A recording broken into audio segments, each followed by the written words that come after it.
Maximiliano López es ingeniero químico industrial con especialidad en polímeros por el Instituto Politécnico Nacional.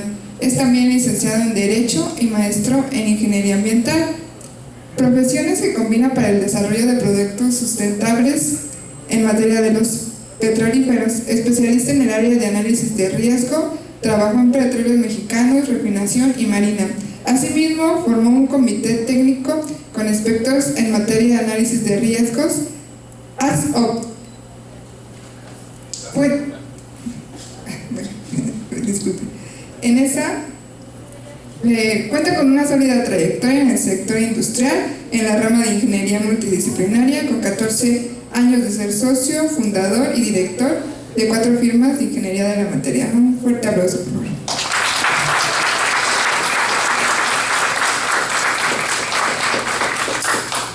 Gracias, buena tarde. Siempre es un gusto regresar a la escuela que nos formó. Veo estudiantes, profesionales, excompañeros, algunos docentes. Y bueno, como sé que es la última ponencia del día, me gustaría hacerla lo más dinámico posible. ¿Me pueden ayudar a levantar la mano quiénes son los estudiantes de esta escuela? Muy bien. ¿Quiénes estudian ingeniería química industrial? Van a decir que todos. ¿Hay algún químico petrolero que está estudiando, no egresado? Bien, metalúrgico. Perfecto. Sí existen, ¿eh? Ya lo vieron. Bien, pues el tema de hoy es muy complejo de analizar en 30 minutos y 15 de preguntas. Sin embargo, lo vamos a tratar de hacerlo más expedito. ¿Por qué pedí conocer quiénes son los estudiantes de ingeniería química? Porque las personas que estudiamos ingeniería química, ya sea industrial o petrolera y también metalúrgico, estamos muy inmersos en el mundo del petrolífero. Es el día a día, o en el tema petrolero. Entonces quiero que se lleven al final del día las necesidades o los requerimientos que tiene el sector con relación a sus conocimientos y facultades, actitudes y aptitudes. Entonces, el ser especialista de riesgo en cualquier materia, pero sobre todo en petróleos y en petrolíferos, involucra muchísimo conocimiento en instrumentación de control, en procesos, en materiales, en mecánica, en muchos otros elementos, ¿verdad? Bien, bueno, hoy vamos a ver este tema de análisis de riesgo del sector hidrocarburos, porque es un sí o sí, digamos es una aduana que debe uno de pasar en todos los procesos o proyectos de la industria petrolera y petroquímica, ¿verdad? Ese logo que está arriba, el de la Agencia de Energía, Agencia de Seguridad de Energía y Ambiente, es un parteaguas a través de que es una entidad que genera normativas oficiales mexicanas y disposiciones administrativas de carácter general que antes pudieran haber sido normas, pero que en la actualidad y después de la reforma energética se convirtieron en las famosas DAC. Bueno, genera a colación normativas que tienen que ver con todo lo que ustedes estudian, desde primer hasta noveno semestre. ¿De acuerdo? Ahora, es un mercado que muy pocas personas o muy pocas firmas acceden, porque necesitan especialistas multidisciplinarios, ¿verdad?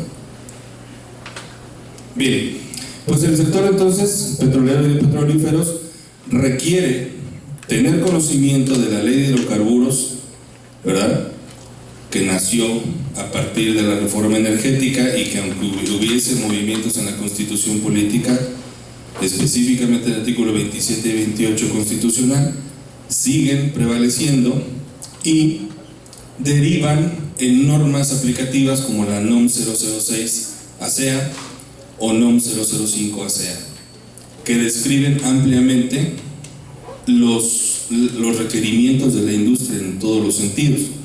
¿De acuerdo? Entonces, estas normativas y disposiciones generadas por parte de ASEA, en una de ellas pide que se dé cumplimiento con el análisis de riesgo del sector hidrocarburo. Bien, a colación de este tema, me gustaría mencionarles siempre el famosísimo ciclo de seguridad funcional. Lo van a ver en todas las empresas que tengan que ver con este tema de riesgo, hidrocarburo o energía, ¿verdad?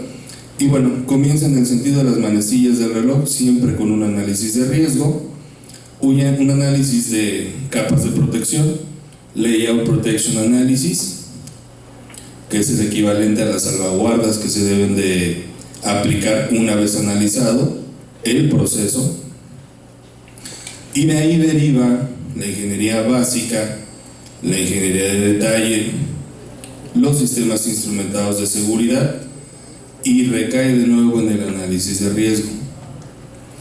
¿Qué estoy diciendo? Que el sector hidrocarburo no puede ser diseñado de forma arbitraria, es decir, debe de estar considerado bajo los escenarios más complicados o hipotéticamente más raros que se puedan generar, todos los fenómenos indeseables que tienen. Creo que todos hemos visto algún accidente petrolero de petrolíferos. Creo que esta semana al inicio hubo refinería de Salina Cruz, en la Ingeniero Dovalí, hubo un incendio grande.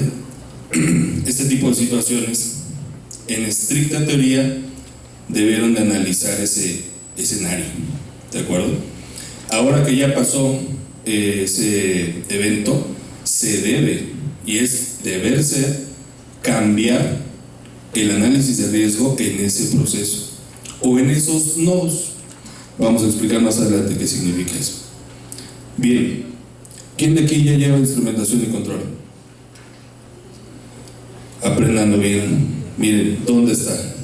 Aquí, aquí y aquí. En todas las etapas del proceso de ingeniería llevamos instrumentación y control. ¿Qué significa? Que la parte de instrumentación y control, desde el punto de vista procesero, debe ser muy bien entendida para poderla canalizar de esta forma. Ok. Vamos a definir entonces qué es un análisis de riesgo. Un análisis de riesgo es una actividad de jerarquizar cualitativa y cuantitativamente los riesgos en una instalación, en este caso del sector petrolero o petrolífero, y el objetivo es obtener las salvaguardas del proceso mediante la valoración de las frecuencias y consecuencias de este mismo. Entiéndase por salvaguarda todo aquel elemento de control, ya sea control de ingeniería o control administrativo que pueda llevar un proceso. ¿Qué sería un control de ingeniería? Bueno, pues diseñar acorde a un evento pues catastrófico, y un control de ingeniería sería, por ejemplo, mantenimiento, registro, inspección, verificación, validación o cualquier otra de esas etapas que se utilizan mucho en la industria. Bueno, dentro de los métodos o la metodología más usada en el mercado están los métodos What If, ¿qué pasa si? El HAZOP, que es Hazardous o operaciones peligrosas, árboles de falla, que en todo caso participan de la misma forma. Sin embargo, en el sector petrolero y petrolífero se utiliza mucho el HAZOP, ¿de acuerdo? Ahora, la propia ASEA, ya se quedó sin pila esto, ya.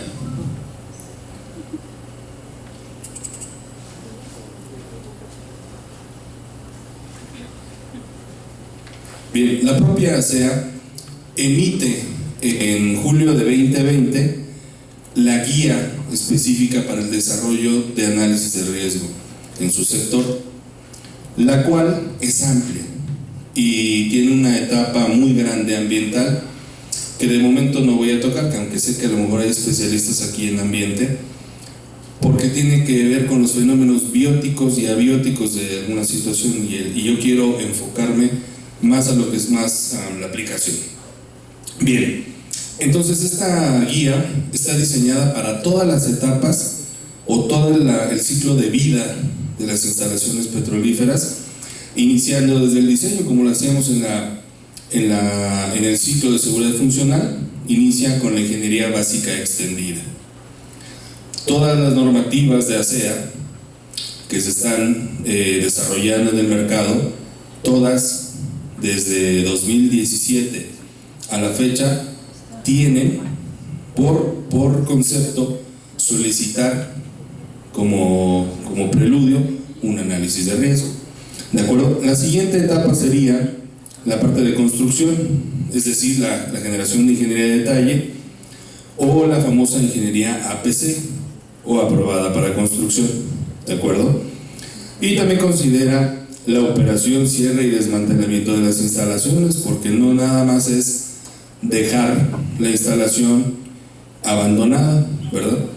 A lo mejor la gran mayoría de aquí son jóvenes, pero si a alguno les tocó o escuchar o que sus familiares participaran o se viera la desmantelación de la refinería que estaba ubicada en esta ciudad, aquí en Azcapotzalco, se darán cuenta que no fue desmantelada de la forma adecuada. Lo que ahora es el Parque Bicentenario, ¿verdad? Semarnat, 12 a 14 años después, tuvo que entrar a hacer la remediación. Por eso es que esta guía es importante que también que se considere el desmantelamiento, y genera la nueva guía para desmantelamiento, que se requiere una gran cantidad de elementos para decir, bueno, esta instalación ya no genera un peligro, ya no genera ningún daño, ¿verdad? Bien, vamos a platicar un poco más acerca, vamos de lo general a lo particular, la técnica HAZOP, operaciones riesgosas, la más utilizada en el sector petrolero y podría decir que también el de petrolíferos. Bien, esta técnica jerarquiza el riesgo utilizando categorías como la frecuencia y la consecuencia. Por ejemplo, muchos de ustedes se echan sus cervezas, ¿verdad? ¿Quién dijo que no? Cancelen el cartón de allá afuera. ¿Verdad? Bien, ¿con qué frecuencia se las toman? Bueno, si fueran ingenieros químicos petroleros, tal vez más seguido, ya los conozco. Pero si se lo toman una vez a la semana, 2 veces a la semana o todos los días, ¿creen que aumente la consecuencia de que pase algo malo? En el metro, en su carro, en su casa, en la escuela, con el profesor, con la novia, novio. Evidentemente es una relación, ¿verdad? Bueno, pues es lo mismo en esta parte. El caso busca jerarquizar, sí, pero a través de determinaciones de frecuencia y consecuencia. ¿De qué? De eventos hipotéticos. Y bueno, así se clasifican las frecuencias. F1 es por lo menos una vez en la vida de la instalación, de forma muy remota. F2 es una frecuencia baja. F3 es una frecuencia media. Y F4 es alta. Y por el lado de las consecuencias, consecuencia 1, C1 es menor, C2 es moderada, C3 es grave y C4 es catastrófica. ¿De acuerdo? Bien, entonces el HAZOP es como una cazuela, se le empiezan a colocar diferentes elementos para que al final del día, una vez que esté mezclado, una serie de profesionales como ustedes o lo que serán ustedes van a desarrollar análisis de diferentes eventos y diferentes consecuencias. La propia norma pide que se haga esa jerarquización. Bueno, vaya, la norma y la guía piden que se haga esa jerarquización, que se haga ese análisis concienzudo a través de un grupo multidisciplinario llamado sesión HAZOP. Es decir, invitaríamos al compañero metalúrgico, invitaríamos a un ingeniero electricista, a un civil, si ustedes son instrumentistas, a un instrumentista o a un procesero en su defecto. Invitaríamos a todos los profesionales que pudieran agregar valor a nuestro análisis, ¿verdad? Bien, dentro de los ingredientes que se ocupan serían las variables. Me van a decir que hay muchísimas variables, pero para efectos de Hassott nada más vamos a ver presión, temperatura, nivel, flujo y análisis o misceláneo. Si ustedes tienen un poquito de conocimiento de la ISA 5.1, se darán cuenta que muchas de las variables como conductividad eléctrica, análisis, concentración y cosas de esas, es el elemento misceláneo o bien la función análisis. ¿De acuerdo? Para los que hemos instrumentado plantas, pues no se le pone otra cosa, para eso está la ISA 5.1 como código rector de la instrumentación. ¿De acuerdo? Bien. ¿Qué debemos de conocer? ¿Quién sabe qué es un DFP? Ah, la compañera que se movió. ¿Qué es un DFP, compañera? Sí, usted. Sí, sí. ¿Quién le dice que es un DFP? Échale. ¿Cuáles son sus principales características? Tiene que tener lo que son las entradas y las salidas. Perfecto. ¿Qué más? También nos dice si hay algo que se tiene que controlar, en este caso presión, temperatura o flujo. Excelente respuesta, y te voy a poner un poquito más de colación. Indica el número de líneas por si hay algún efecto que incremente nuestra variable presión. O sea, si es un equipo dinámico, aguas abajo tienes la línea 1, aguas arriba tienes la línea 2, y ya no va a ser la misma presión porque es un equipo dinámico, y posiblemente tampoco la misma temperatura en el fluido, aunque sea el mismo, ¿verdad? ¿Por qué? Porque sabemos que somos proceseros y que si hay movimiento en un fluido se enfría la gran mayoría de las veces, ¿verdad? A menos que venga de un producto de una reacción exotérmica, que no quiero hablar de cinética y reactores porque se me duermen. Bien, entonces el DFP es eso es un DFP, no se alcanza a ver de lleno, pero es una matriz de balance, y esa matriz de balance nos da cantidades, nos da volúmenes, nos da certidumbre. No es lo mismo que pase por la sección transversal de una tubería un chorrito a que pase un chorrísimo, ¿verdad? No es lo mismo. ¿Por qué? Porque se eleva en la consecuencia, tal vez no en la frecuencia, pero sí en la consecuencia. Bien, y bueno, a ver, ¿quién más? ¿Qué es un DTI? Fuerte. ¿Preguntaste o afirmaste? Eso. Diagrama de teorías de instrumentación. ¿Y qué conlleva o qué debería de tener como mínimo un DTI? Las tuberías, válvulas, todos los... Ponce, ¿lo escuchas? Tuberías, válvulas, intercambiadores de calor. equipos de proceso. Ok. ¿Y los instrumentos? Serían los termopares, indicadores de presión. Es correcto. Indicadores de presión, de flujo, nivel, temperatura, todo lo que dijimos anteriormente, ¿verdad? Es importante. ¿Se considera en un DTI que se debería llevar un lazo de control? Ahí también, en un DTI. Sí, pero se desarrolla más. ¿Quién dijo eso? Es correcto. Y si no tenemos espacio, se hace en un famoso loop de control, conforme la ISA 5.4, y que también se considera ingeniería de detalle. Esos son lo que se analiza aquí en esta parte. Gracias a los 2-3. Bien, entonces ya teniendo en esa cazuela variables, frecuencias, consecuencias, y conociendo con el DTI, con el DFP, nuestro proceso, porque los ingenieros químicos hacemos eso, ¿no? No nos presentan el proceso, nos presentan el DTI o nos presentan el DFP, o es más, nos contratan para hacerlo, ¿de acuerdo?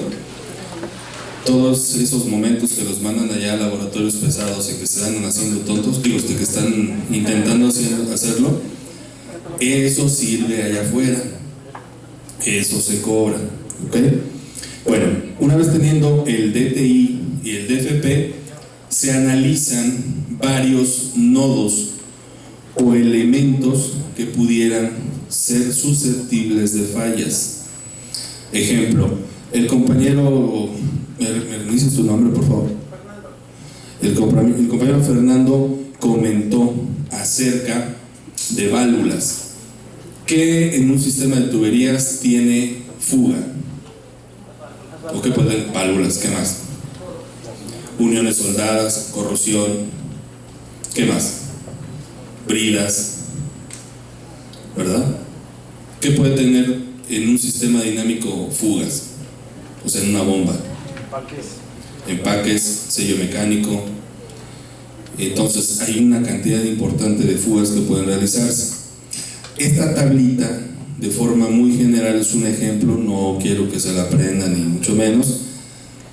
Tiene aquí un escenario, 2, 3, 4 escenarios, una frecuencia establecida sin el código, es decir, probable, menos probable o más probable, alguna hipótesis del escenario, y todo de aquí hacia la derecha es relativo al componente.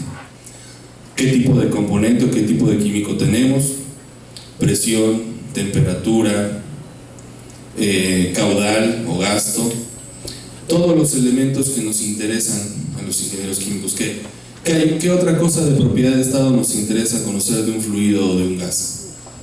Dicen por ahí que lo que no se conoce no se controla. ¿Qué otro elemento termodinámico o propiedad de estado? Tú ya tienes levantada la mano de una vez. El de la gorra, sí. ¿O estabas así? A ver, chale. Yo dije presión, temperatura, ¿qué otra cosa te interesaría saber? Viscosidad, cinemática, ¿sí? ¿Qué más?